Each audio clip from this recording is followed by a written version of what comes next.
Hello, everyone. Welcome to Small Business Talk Australia. A warm welcome to our panellists, Stephen Brown and Suzanne Brown, who's probably poking Stephen in the back somewhere with sticks. Julie, who's back from illness. Welcome back. And our guest, Victoria Costa from Credit Fix Solutions. Welcome, Victoria. And to everyone that's watching, even better because Victoria, she's a POM. I have a fellow Brit on the panel. Yes. Even. Yeah, that's it. Who owns your country? Get your stars off my flag. Oh, that's so nice saying that with another POM in the room. Oh, there we go. All right. Okay. So today's topic is we're going to be talking about credit and the situations that people can get into where we're going to need someone like Victoria to help fix someone's credit. Now, credit sort of fixing is a bit of a new concept for me. And I'm sort of, I'll ask Victoria later on sort of like, you know, where all this sort of came from. But just for everyone that's watching, Victoria, would you mind just telling all the lovely people what you do, how good you are, and all that sort of fun stuff? No worries. Well, thanks very much for having me on.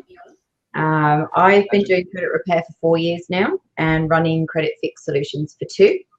I'm very good at credit repair, so I would confidently say I'm one of the best. There are a few good credit repair companies in Australia, and basically what we do is we help people remove any sort of adverse listings from their credit reports. That may be a default or a court action. We can't really remove bankruptcies, things like that. We can go into that a bit later in more detail. But basically, by removing some adverse listings from their credit report, it improves their credit score so that they can get approved for a loan with a bank. Okay. Now, as I just mentioned, the notion for me for fixing someone's credit is relatively new. Now, have I been sort of living under a rock or something? Is this still a relatively new industry, or has it been around for a while but under a different name? Or No. I think it's about 10 years old in Australia now. And before that, it came from America. It was an idea some Americans came up with. Solicitors got really, really expensive. Some people with these little civil complaints that they had, and advocates were born. Sorry, Stephen, but yeah, advocates were born. And it was just a cheaper way of somebody acting on somebody else's behalf, which then caught on in Australia. I think it would have been about 2007, 2008. We saw the first credit repair companies come to fruition. Fox Signs, the big one. Fox Signs, yeah. are they still going? They used to advertise everywhere, but I don't hear from them anymore. They are. No, they're around. Yeah, they do mainly Part 9 debt agreements. The good old Part 9s. Yes, yeah. Which are sometimes needed and sometimes not the best path, but anyway, it's a whole nother discussion. There was a bit of a... From Justin Fox from Fox Signs has a credit repair business, but his model is not as good as Victoria's. Okay. She's going to stop blushing so soon. The way you operate it is far better than his. Thank you. Yeah, thanks. Yeah, we don't charge anything up front. A lot of credit repair companies are charging upfront non-refundable application fees. So basically you'll go to a credit repair company and they'll be like, yeah, we can help you, pop you on hold, take you off the hold button 10 minutes later after you're sweating a little bit. Just pay us $1,000 up front and we'll remove it. But you have to pay now, otherwise we can't remove it. You know, they really get them into a tight squeeze, get the money in, and then they run, maybe a basic Vita investigation, which I don't think is a full and thorough or complete investigation. At the end of the 30 days, if they get it off, they'll charge them another fee. Whereas with us, we don't charge anything unless we're successful. So it's a lot more fairer. That's fair enough. So how did you get into the world of fixing people's credit? I was originally in finance. So I was in mortgages for about 9 years, since I was about 23, God knows when. I was very, very young, a long time ago. And then I had my little boy, and circumstances changed quite a bit for me. And I got a bit sick of the new rules and regulations with mortgages. It got quite hard in Western Sydney to write a good quality loan. There was a lot of people with bad credit, so loans were difficult.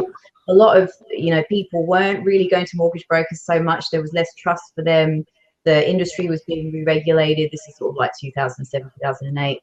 And it all got quite hard. So I knew someone who was running, who needed people to work for her for credit repair. So I went and started working there, and sort of 2 years down the track, I ended up, I was running the place, and then then I started Credit Fix Solutions.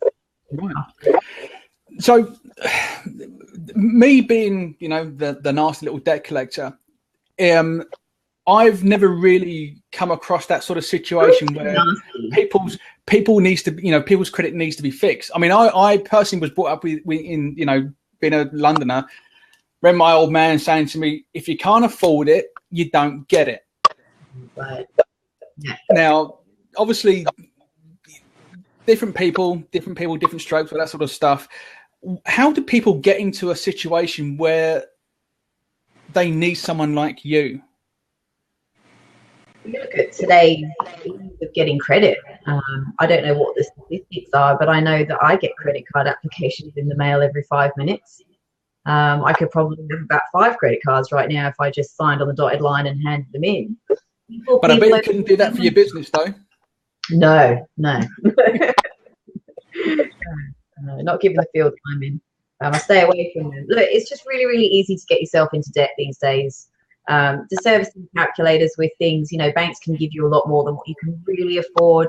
You get interest rate changes. It depends what sort of curve we're at within the economy. Things suddenly change. Like at the moment, interest rates are quite low.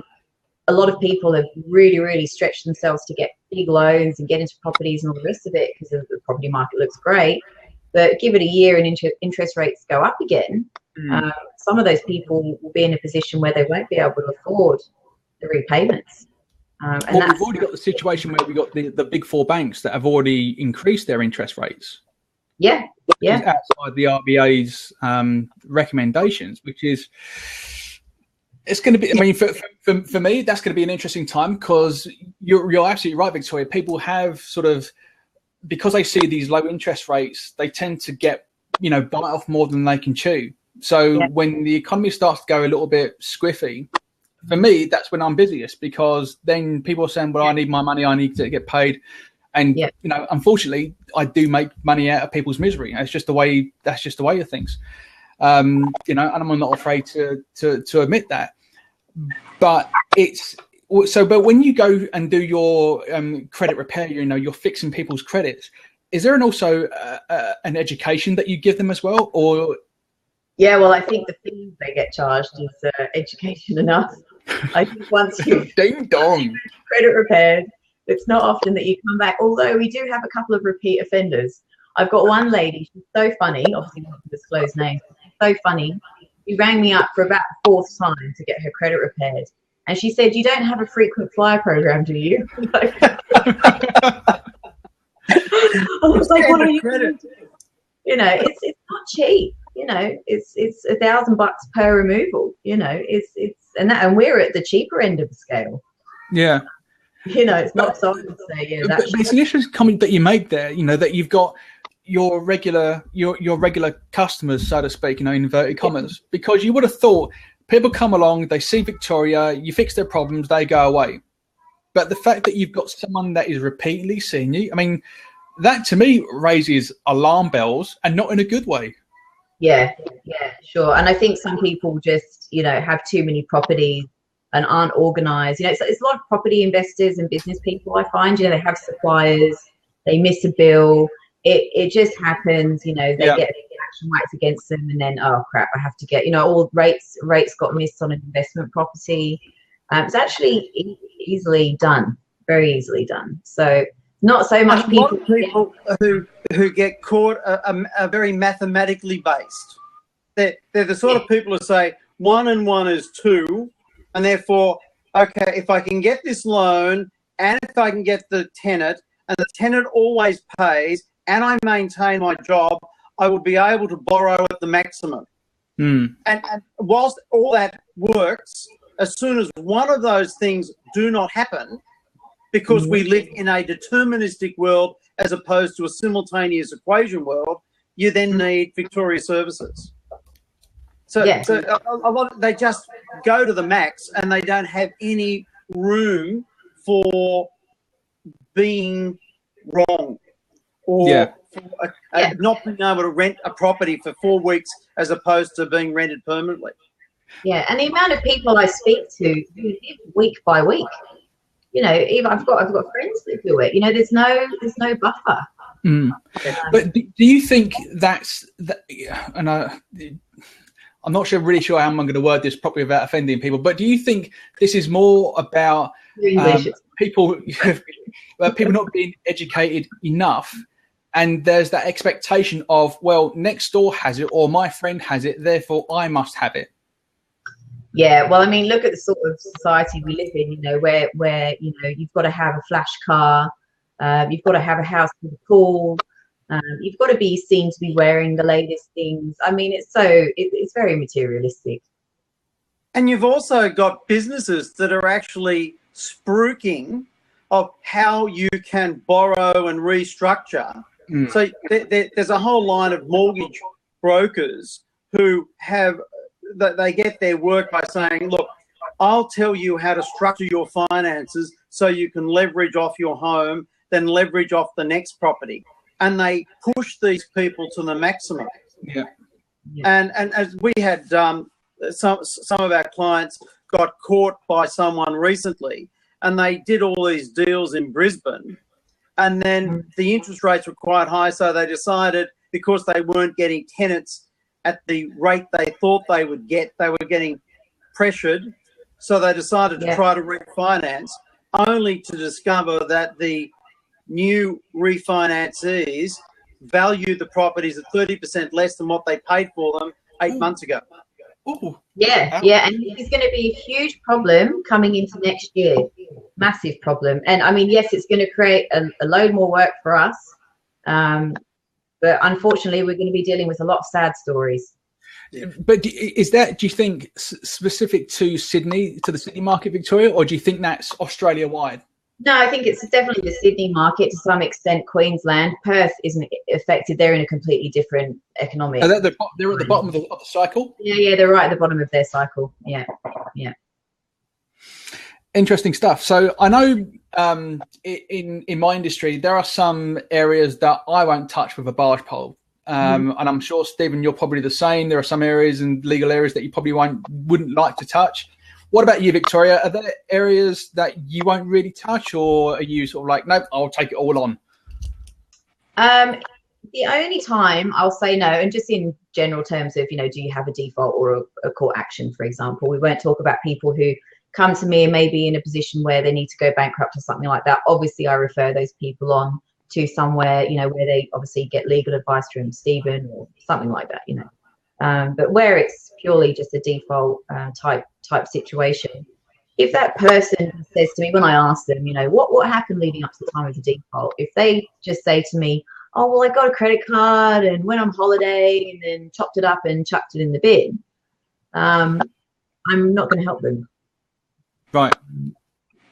Because really, a default can only be removed if it's been listed in error. So if we can't rely, and if the banks can't rely on the credit reporting system, that means it's all a farce, and that means we would need to create a different system altogether. Okay. Just for clarity, and for the stupid people in class today, namely me, explain to me how the process works from beginning to end. How does Victorian Credit Fix Solutions fix my credit? Do I ever have credit problems? Which I don't. Which you don't. Cross fingers. No. Never will, because I'll tell you off if you do. We get a lot of our work from mortgage brokers. So we target mortgage brokers because we're a needs-based business. So we go to mortgage brokers, we say, hey, have you got clients who want a house? So they want something. Oh, they've got a default, they need us. It's an immediate need, so we get an immediate client. They've also built a bit of relationship there, so it's good. So a lot of our clients want, you know, a home. They want to buy a home or an investment property. So we ask them for a copy of the credit report. I then vet that personally. So I say yes or no to taking the matter on. We don't get paid unless we're successful. So commercially, it would be stupid of me to take on matters where I'm not going to make any money. Then we run the case with the credit provider. So if it's a default, court action, slightly different process. You have to run that through the courts. But with a default, we have to go to the credit provider and we request documents on the account leading up to the time of the default listing. It can take anywhere up to 30 days. By law, they have 30 days to supply the documents. So we wait for the documents. Once they come in, then I assess everything with a fine-tooth comb. I apply any legislation that relates to that particular account leading up to the time of the default listing, National Credit Code, Privacy Act. I've just read them all, sort of know sections that apply to defaults. And then we argue off in writing, we argue off using sections of legislation, we argue off the default. And hopefully we win. And then we get the removal. And then we get the client to check their credit report. And then once they see their credit report is clear, then we charge them. We send them a nice little pretty invoice for the fee that they have to pay us. That's it. Right, there we go. Two-part question here. So what's your success rate in removing a default? We're around 90-95%. Mainly because going back to what I just said, we don't take cases on where I don't think we can't do work. Okay. So do you just fix credit for individuals or do you do businesses as well? No, that's a good question. We do fix credit for businesses. So we actually quite often get company credit reports where there's been some sort of commercial finance or maybe a supplier, something's got with the supplier, they've had a dispute or, they've never received invoices for goods or services, something along those lines. It's slightly different investigation to a personal or consumer liability because you're not protected by the Consumer Credit Code with commercial debt. So slightly different arguments, but the same process applies. So, yeah, we can. Okay. Now, is there situations in the world of credit fixing that it's just too messy to sort of fix? You ever get to that situation where you look at someone's, they say to you, Victoria, help me. And you look at whatever you look at it and go, you need an exorcist, mate. You don't need someone to fix your credit. Yeah. No, I saw one yesterday. He had, in the last 6 months, he had 12 defaults. How did he get 12 defaults? He had like 9 little personal loans with the same company, little tiny little personal loans, and he'd missed a repayment because he lost his job. And went whack and just whacked on a default for every single tiny little account, plus another couple of his accounts went to a debt collector, one of you guys. So yeah, and it wasn't me. Yeah, no, it wasn't you. I would ring you if it was. But with his case, I said to him, look, number one, I said, you've only just got your job back, so how are you going to afford credit repair? $1,000 per removal, that's 12 grand. Who has money? So what I said to him, I said, okay. I said, what happened? And I asked him a few questions, and there might be grounds there for the removal for the small cash loan ones. Yep. I think they might have listed them prematurely, but I have to check. So where it seems like that was too hard, we ended up structuring it so it was viable for him to do it. Right. I don't ever look at a credit report as being too difficult. We just have to structure it the right way. If it's not going to be a benefit to that person, say if they've got 5 defaults, massive credit card default, it's not going to make any difference to them with getting a loan if we just remove 3. Yeah. Right? So they're still stuck with 2 massive credit cards. If someone comes to see you, and they've got 5 defaults, there's no point in you getting rid of 3. It's basically all or nothing. Yeah, that's right. So in that case, I would say, look, give us a couple of $100 up front. We'll investigate them. If we get yeses on all of them, then you pay us for removal fees. Okay. All right. So I'm going to sort of just change tact here. I'm going to bring Julie in here as well. And just before I ask, Julie, how hot is it up where you are? Because you look bloody hot, mate. Yeah, it has been horrific today. So I think we've been about 37. And I have to say that at the moment my office is not air conditioned. So it's it's just cooling down. I'm just looking out at my beautiful office door, which a lovely cloudy sky now. So it looks like we're cooling down. We're down to only about 26, I think now. So that's okay. All right. Okay. Well, there we go. All right. Yeah. So this is where, Julie, I'm going to bring you in here as well, because I'm interested to know. I almost called you Carly then, but that was last week.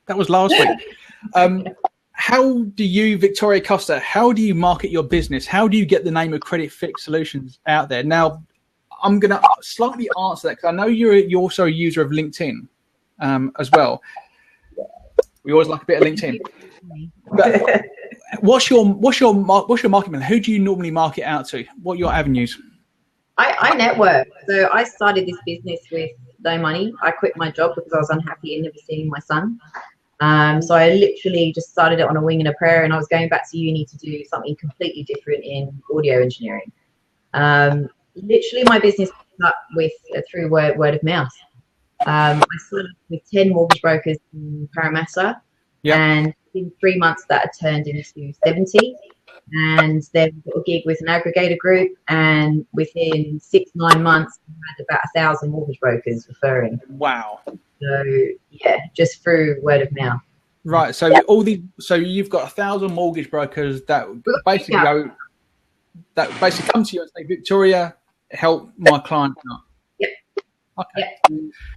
So would it be fair to assume then that your main target market would be mortgage brokers? Or do you approach it from the other aspect of like trying to, speak with individuals directly that would want to use your particular service? I think the problem with people with bad credit, and my turn to try not to offend anyone, is that they don't really want to get finance. They're not going to be bothered with money or fixing it. They're going to be sitting in front of the Xbox playing games and just whatever, I'm not paying it, it will disappear sort of thing. So you really have to target people who want to do something about it. Right. Okay. So there's a large amount of apathy.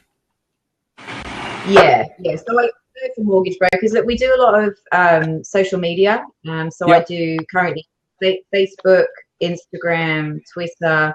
I write articles on the website. I've been writing articles recently, putting those on LinkedIn as well. And we also have MailChimp. So I use MailChimp to send out like a newsletter type thing. And we're now doing seminars for our brokers, like free lunch and learns across, and we're going to start pushing those out across Australia over the next few. Really exciting. Just out of curiosity, out within a day. Just out of curiosity, what do you put on Instagram? Because it's Instagram like you take a photograph and you whack it on there. I do memes mainly. So I get a meme of a sort of a quote, like better loved and lost than never loved at all. Yeah. Put it in front of a really cool picture. And then as they're reading it, down the bottom I have creditfixsolutions.com.au. So your eye is drawn naturally down. So you read a meme and your eye is drawn down to Credit Fix Solutions. So I think, in my mind, although tell me if I'm wrong, it's more subliminal. Yeah. It's more just being front of mind. So if that person then goes to my house, they'll be like, hang on a minute, Credit Fix Solutions. Right, okay. So this is more about, getting your brand name out there. Yeah, that's right. Yeah. Okay. Julie, I mean, Credit Fix, I mean, is it a small niche market? I mean, Julie, go back to you. That sounds a bit echoey. Who's that? Hang about. I think I've muted Julie. I think it's Julie. Me. Yeah, it's you, mate. So, okay, I'm going to ask a question, then I'll unmute you so you can talk. But when it comes to a niche market like fixing someone's credit, how would you, as a marketer, think about trying to get the brand, the name, the industry, and getting the right target market? What would be your thoughts on that? From my point of view, we have It's essentially your credit is applicable at any point in time where something really changes in your life. So I was thinking about this earlier today, and I can see some beautiful wedding dress, you know, on Pinterest even, with that whole credit fix solutions at the bottom of the advertisement, talking about wanting to start your new life with no credit issues, or wanting to perhaps the best thing that you've got at the moment is you've got an aging population with something like, I don't know, 100 million people. No, not that many. A million people are going to retire in the next 10 years.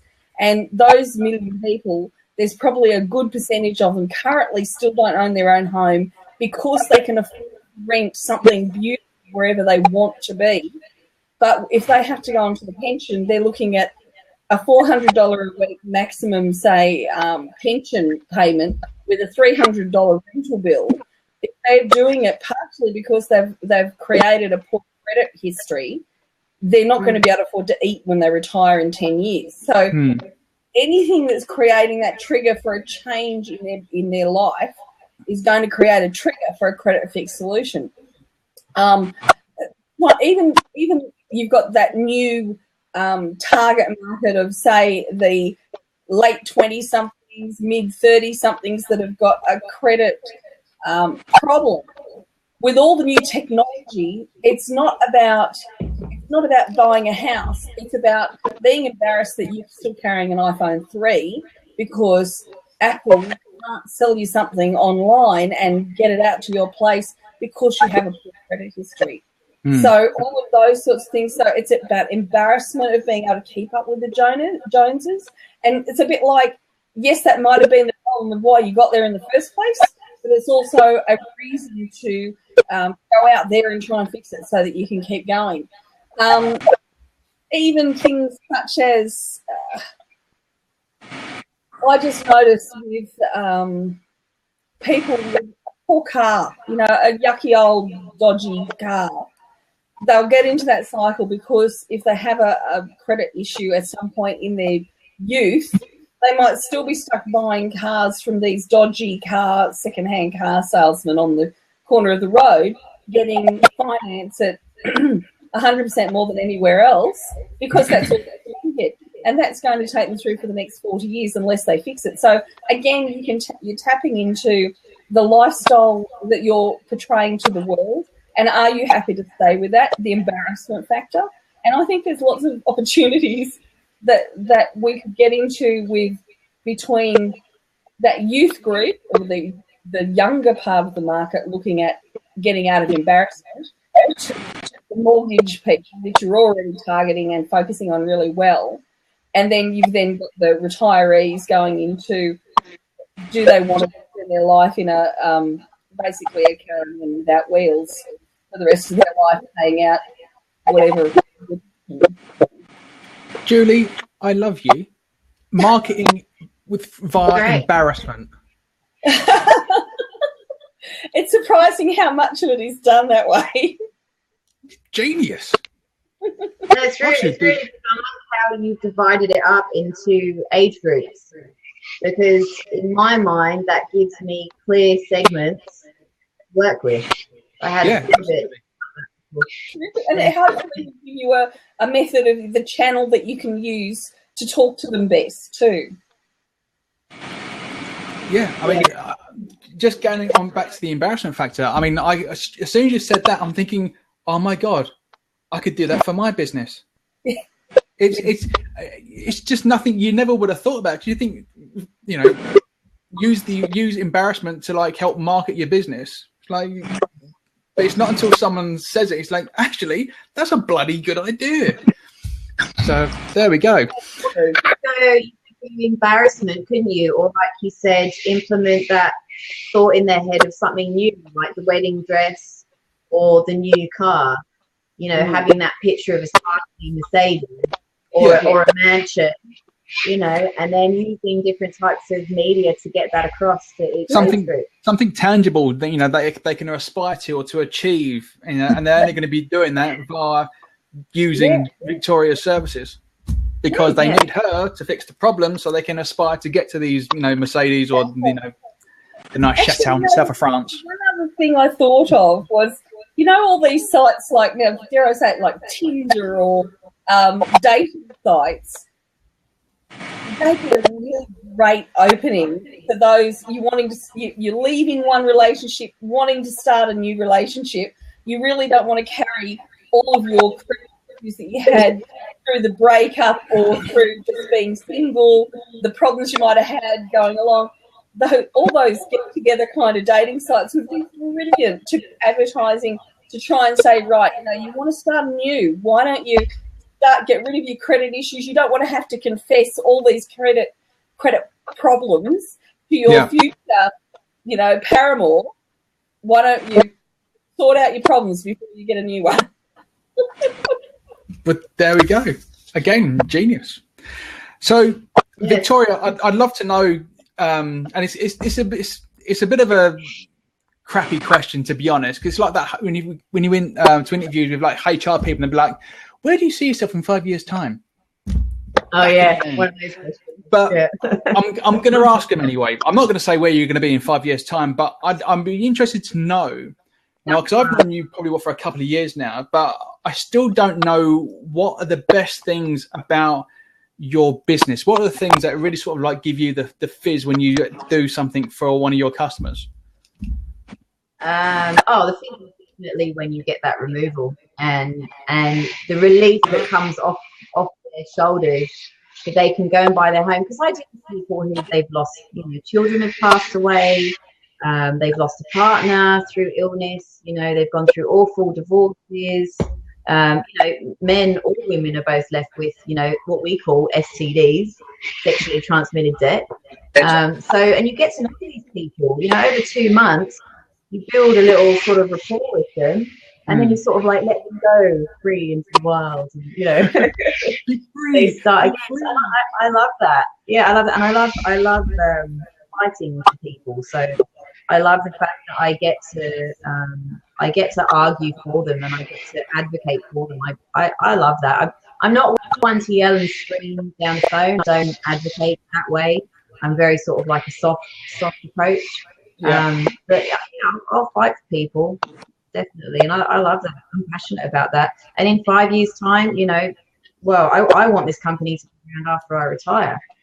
I want Australians to know that they have a really, really good and reliable credit repair company that's there for them. And that's important to me. So 5 years' time, I've got a whole team of girls and guys processing removals, and we can be helping more people. Yeah. Now, see, I can little smile on Julie's face, because I know I think it was the very first episode that we did when we were talking about starting a small business, that people get into that trap of like not sort of planning for either succession or for selling their business or for growing their business. So when Victoria said, in 5 years' time, I have to admit, I had a quick look at you and there's a little cheeky grin in your face. I'm like, yes, there's something that Victoria's done that you're going to go yes to.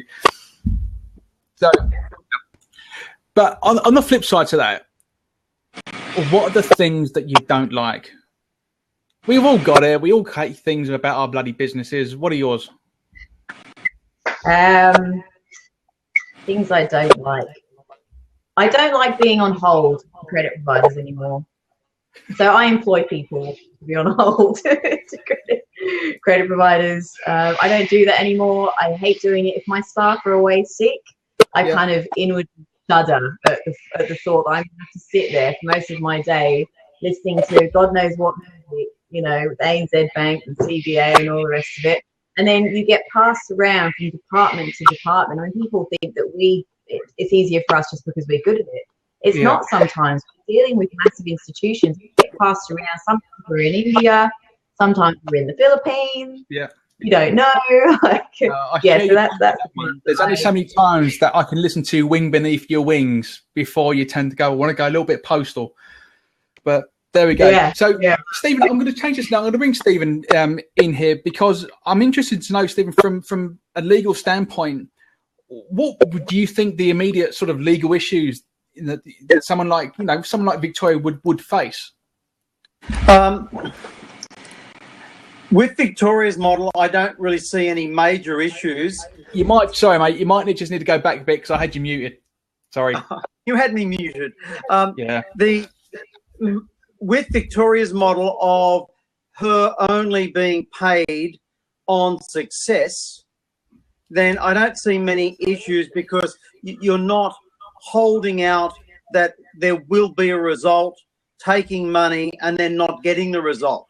Now, where you've got that, you've got the issue of misleading and deceptive conduct as being the main problem, because if you imply either overtly or covertly that there will be success and you don't get that success, then the person can be the provider of the service, the credit fix service can then be prosecuted.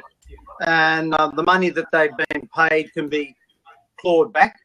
In addition, damages can even be awarded. And if the organisation, the credit fix organisation, has sufficient complaints, the ACCC can even take action to remove the directors of that company from managing or being in control of a corporation for up to 5 years. So the proper way, I think, is the way that Victoria is doing it. And you're not holding out anything. Also, but because Victoria is analysing and doing a due diligence analysis of each client before she accepts the mandate, then she's more comfortable in proceeding. Whereas other models are pay us the money, then we'll look at it. Yeah. But we pay us the money because we will get you a result, or it's fairly certain we will, and then they have a problem. So breach of contract, misleading and deceptive are the main ones. So I assume, Victoria, you've got terms and conditions, or like some sort of contracts that you get your clients to sign. Yep, we do. We by law, Stephen would know this. We have to have written authority to act on their behalf, as per the Privacy Act, which I had checked over ages ago. I should probably get it checked over again, Stephen. I sense a referral.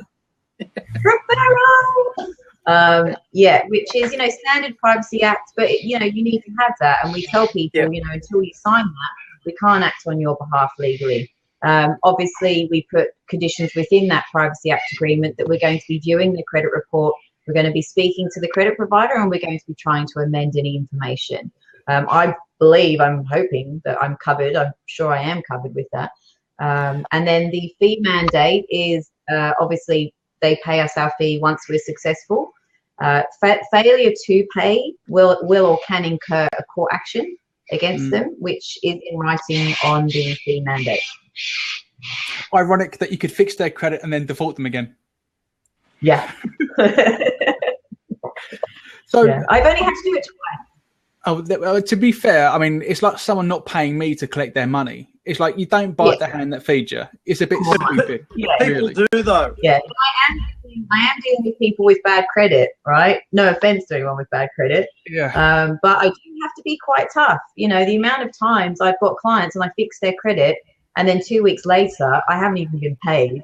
Yeah. And we have to send them letters and emails, and it's all in writing. And we've got CRM, so we keep notes on everything. It's all recorded. But yeah, I do have to kind of threaten them a little bit, which upsets me because I've done the work. But what can you do? Actually, Stephen, a question here about notice here. Would a situation where setting up a trust account be a wise move, or is that something that Victoria could potentially do to avoid that situation where she's waiting for payment? So like you, like me, they pay into a trust account, we do our thing, we take money out of the trust account. It certainly could work. It's basically take money up front, though, but it cuts across the business model that Credit Fix has, which is we'll give you a result, then you pay. So it would be yes, it would work. It certainly overcomes the credit default risk, but it's not really the model that Credit Fix Solutions uses. So you wouldn't. I don't think you would do it from it. That's my business answer. As a risk-adverse lawyer, excellent idea. The other thing that like we do is get as a debt collector. Excellent idea. Yes, we get credit card authorities from clients. Well, yeah, I do that. We get credit card details. Yeah, up front. Yeah. Now they can always cancel the card, but if you've got the mandate, you can then exercise that mandate and take your money. So that's what we do have as a form of security that we have. But we also do difficult credit fix. So anyone who's bankrupt can have a removal of the bankruptcy. So you can go through a process where your entire bankruptcy is in fact quashed and can be removed from the register. But you need to pay the costs of organising a creditors meeting with your trustee. You need to have a lawyer, and you need to give the creditors something that they would not otherwise have received. So, for example, you might go bankrupt 5 years after your bankruptcy. You want to go into business. You've won lotto, or you've married well, and you've got surplus cash, or Auntie Nora has died and left you with $1 squillion, and you want to clear up your bankruptcy. You can do that, but it comes at a price. Yeah. When Victoria has difficulties, we can take action to remove inappropriately marked credit Vita, Dun and Bradstreet, but we have to sort of threaten to get it done, and we take them to court, and the cost involved for us to do it is, many thousands of dollars, as opposed to the reasonable fee that Credit Fix Solution charges. But it's a lot more complex. You're looking at bankruptcies and annulments and creditors meetings and all the rest of it. It's very complex. And it doesn't always work. So it's a lot of time and money. But I mean, I guess realistically speaking, I mean, you're talking about a company, probably like a larger organization, where you would go down that path. I can't imagine Joe Blow off the street wanting to go down that path unless they've got, squillings and squillings in their back pocket. Yeah. I mean, mainly people who, want to get a home loan. It's mum and dad wanting to get a home loan. So, yeah. The other time it does happen when someone does have a lot of money and the bankruptcy just is weighing on their soul, so to speak. We've had 2 clients who were engaged in a multi-million-dollar business. There was a director a partner they got involved in the business who fraudulently generated invoices and debtor financed them because they were doing a particular venture and they needed capital. So this new person came in and fraudulently did all this. It was uncovered, and these 2 people went bankrupt when the whole company went into insolvency. And years later, their sons had made a lot of money through other businesses, and it had weighed on the parents' conscience that they were bankrupt. And even though they're in their 70s and no longer really in business, the sons just said, look, we'll get you out of the bankruptcy, and they paid the money to do it. Aw, how cute. So they will be going to heaven. I hope so. And I encourage all sons and daughters to do the same thing for their bankrupt parents. Courtesy of Eddie and Lawyers. Of Eddie and Lawyers, www.eddieandlawyers.com.au. Boom. Right there. So I'm curious to know, though, I mean, like for me and the business that I do, I've got to be licensed. So I'm licensed within New South Wales to do what I do. Stephen, obviously you need a squillion of things for your business. When it comes to credit repair, do you need to be licensed, Victoria, or anyone can basically do it? Anyone can do it. Look, until such time as we get regulated, which, could happen soon. If these, advertising credit repair companies at the moment, I'm not going to name any names. If they keep going the way that they're going, we will get regulated.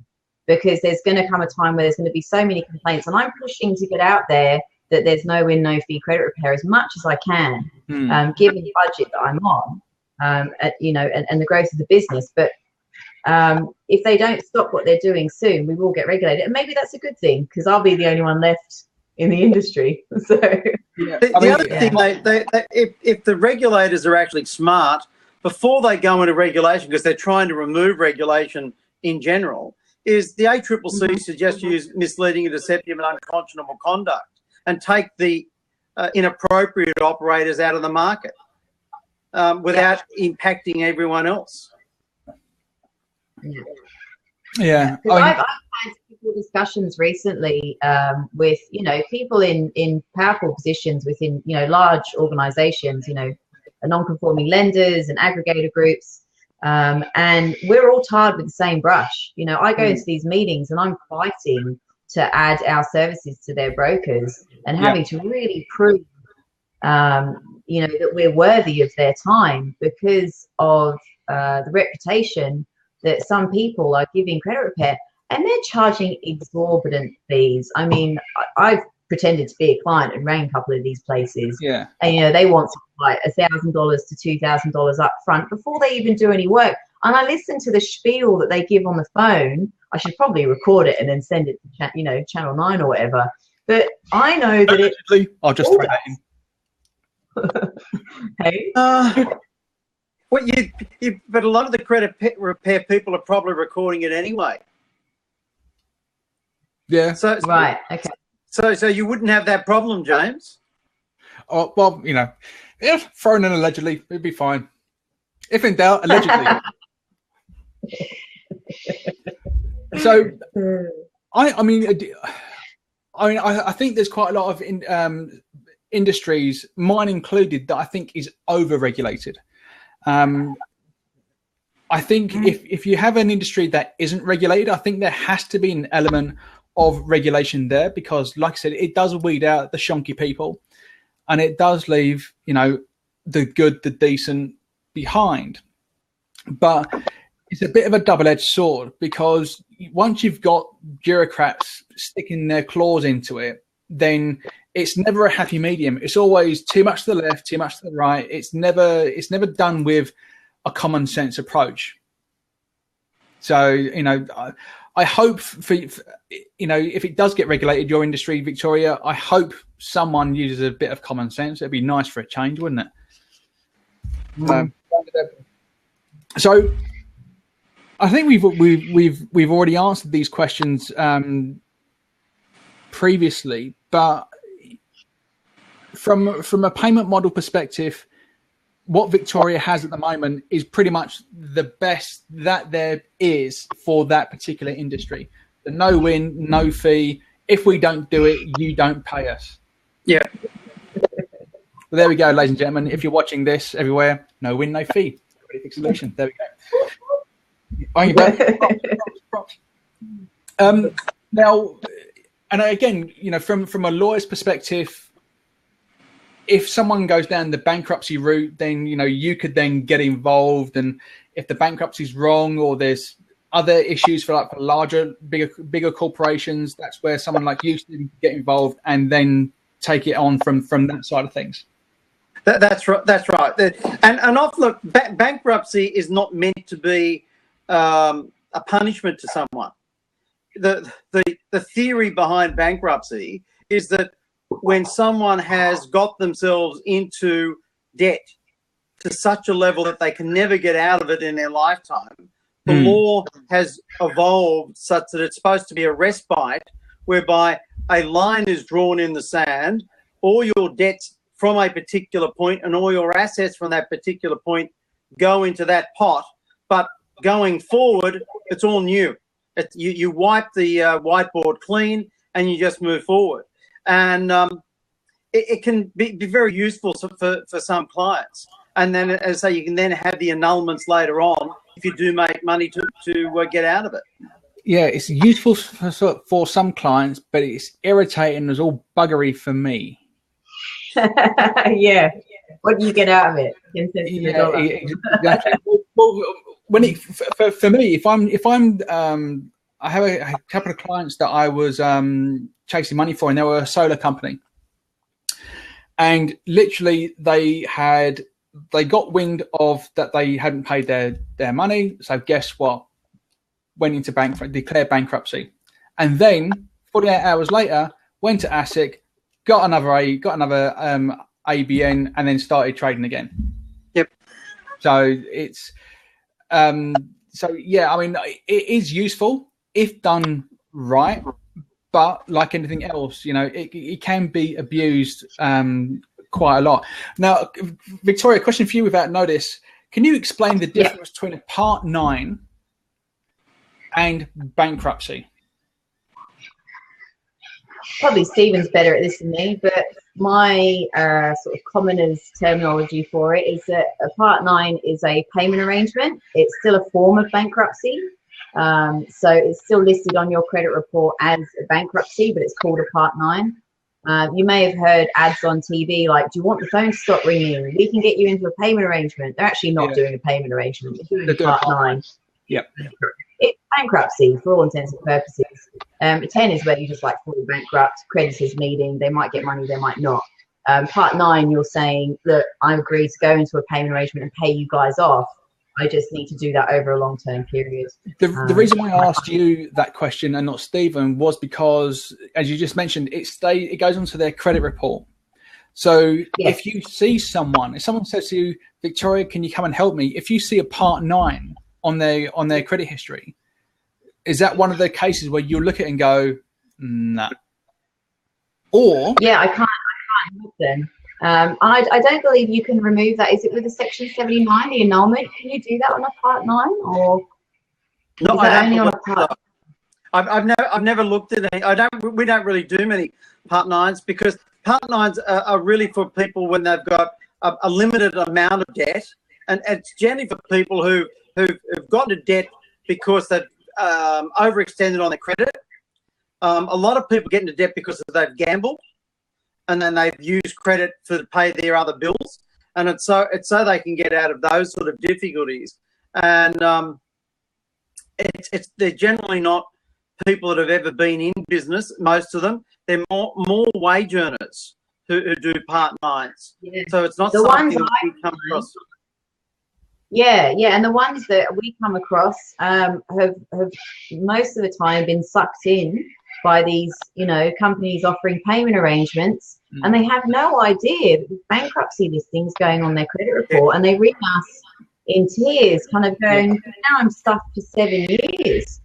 And we do offer financial difficulty plans where we do payment arrangements, and you can freeze your accounts for 3 to 6 months where there's financial difficulty. And we do that for people, which is a true and proper payment arrangement whilst they're getting themselves back on their feet. Maybe they need to go and get another job. And that prevents them from going into a Part 9. A lot of the time it's not needed. Would this be something that you may consider expanding into as your business? We are. We're moving into a program called Debt Forgiveness, moving into 2016. And that's something that we're working on with a couple of large groups. We're calling it debt forgiveness because it sounds better than, we're forgiving. It sounds better than payment arrangement. yeah, but it's about payment arrangement, or it can be about negotiating debts as well, which, we do for people. We just don't advertise it, but we do that, and we're very good at that as well. So, moving forward into 16, we're going to be focusing on that more as well. Excellent. I mean, and just from a business perspective, I mean, when people don't pay their bills, it's for two reasons: either they can't pay or they won't pay. And if they can't pay, they're easy to deal with because you go and see Victoria, you go and make a payment arrangement with them. And I always encourage my clients, do a payment arrangement. If they can't pay, do a payment arrangement. If they won't pay, something in your system, something in your business has gone a squiff. It's gone a bit sort of tits up. So you need to fix that for them to pay it. But most certainly the ones that can't pay, I love those because you give them a payment arrangement, they will stick to it because they know the consequences if they don't. Yeah. So, and it's not to sound like evil and harsh. It's a case of understand and acknowledge your responsibilities. Yeah. So, yeah, and people with debt, they sometimes think they've committed a crime. You know, it's almost like they're embarrassed to talk about it. They don't want to tell their, you know, wives or husbands that they've run up this debt.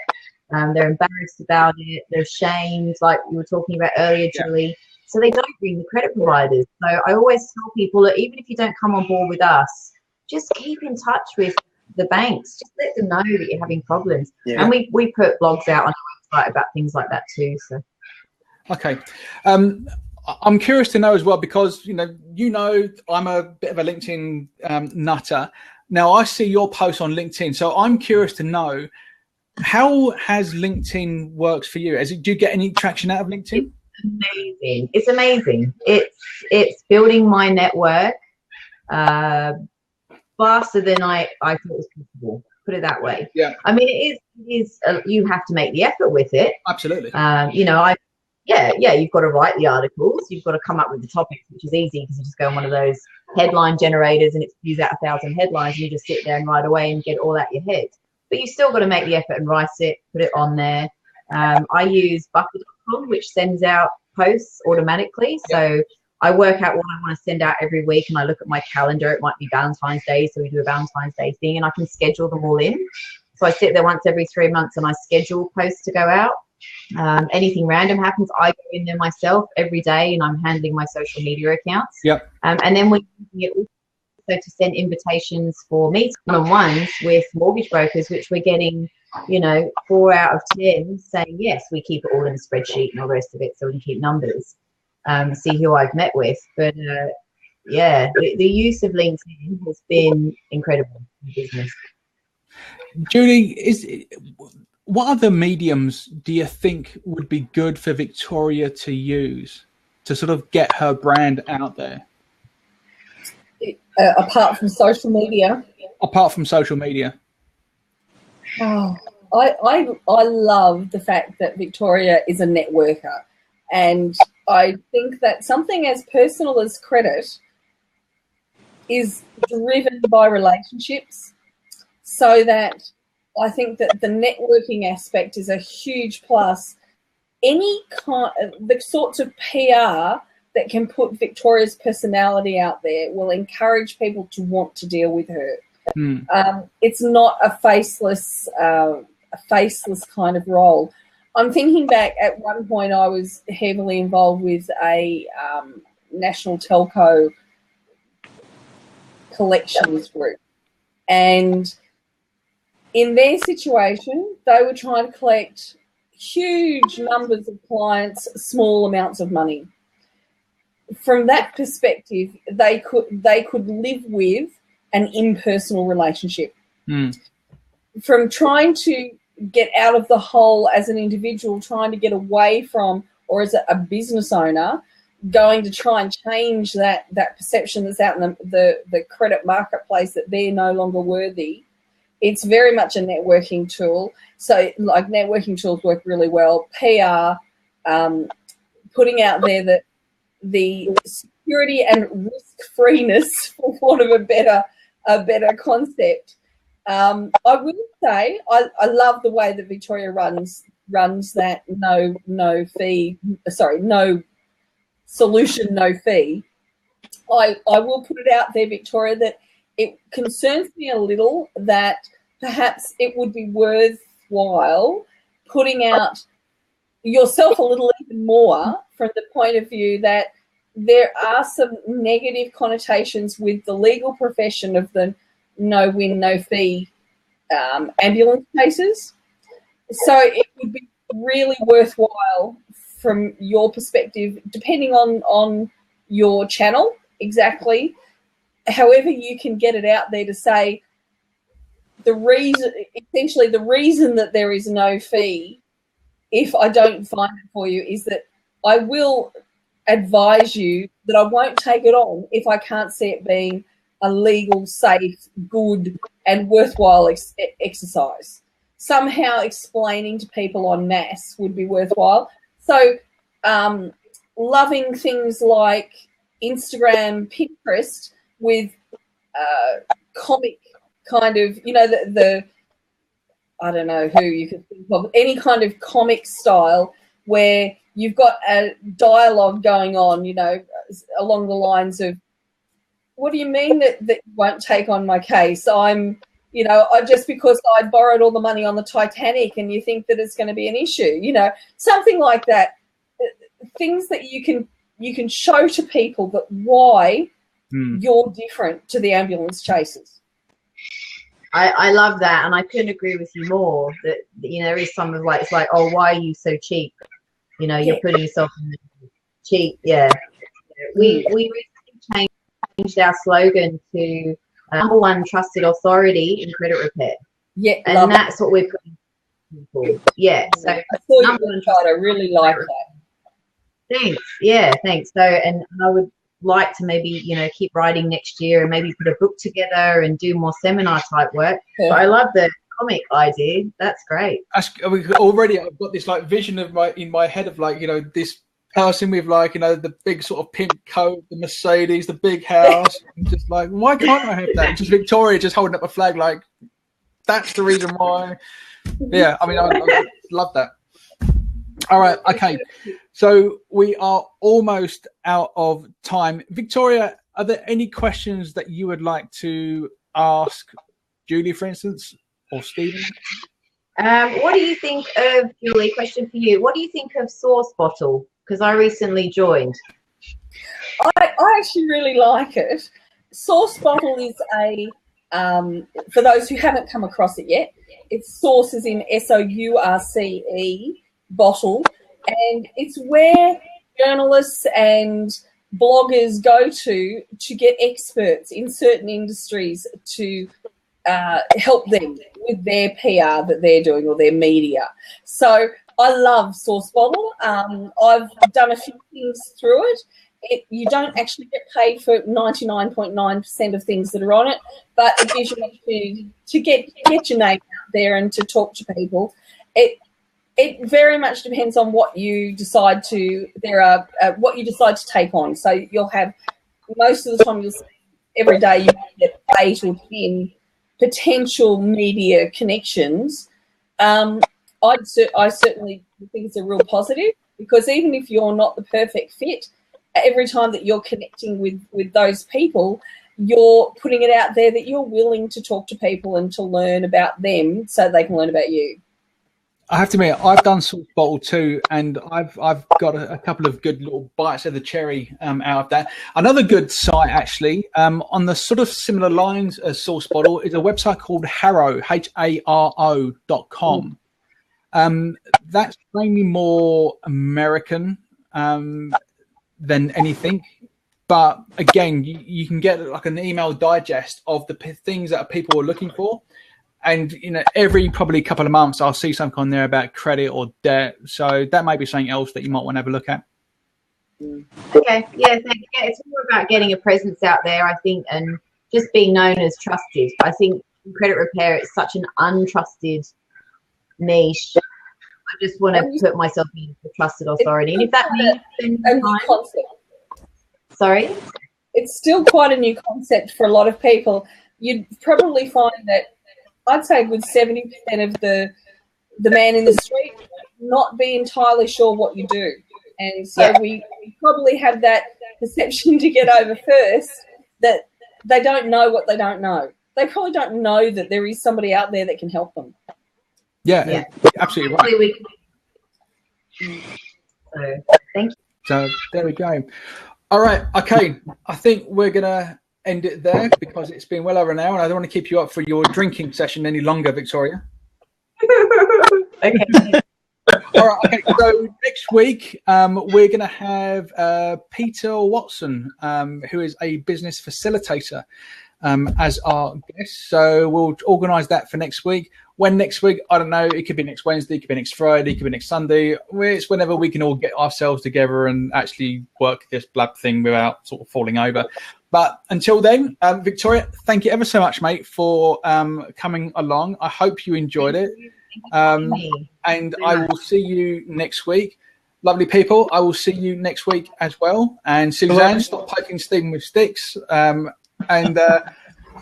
I'll talk to you next week. So everyone else that's joined along, thank you very much, and see you next week. And I'm looking forward to finding out what a business facilitator is. So will I. Okay, bye.